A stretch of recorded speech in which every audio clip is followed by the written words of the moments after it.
play with my Johnson. On camera, no less, for you.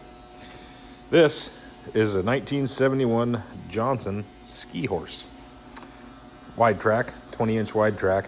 These were more of a utilitarian sled, and they're actually super neat. And don't quote me on this, but I may be wrong, may be right on this. I would say they're not the first sled with reverse. A lot of the old motor toboggans had them, but they were also like 1,000 pounds and super large. They kind of needed them. I want to say Johnson was the first to put this as a commercial standard, was reverse. I'm probably wrong on that because there's so many snowmobile manufacturers out there. There was about 1 billion of them from like 1960 on forward. But this is an all-original example.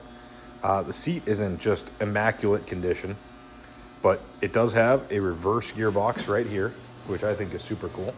So you got a reverse gearbox that you can pull your unit into reverse, put your Johnson in forward. And then there's also this thing called a neutral lockout, which I think is super cool. This little button right here that when you pull on that cable and push it in, that neutral lockout, basically it's like putting the sled in neutral. Doesn't matter, it won't go anywhere if that neutral lockout is pulled.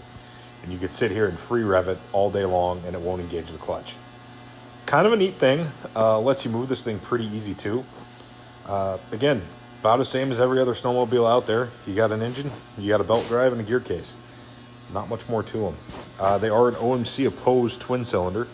And if I remember right, don't quote me because I'm not big on these, they're a double banger, which means they fire both cylinders. They go out of each other and fire off at the same time, which is kind of cool. And I could definitely see it being two-stroke. You can't really have opposing cylinders, right? You would create a vacuum on your case. That'd be a little weird.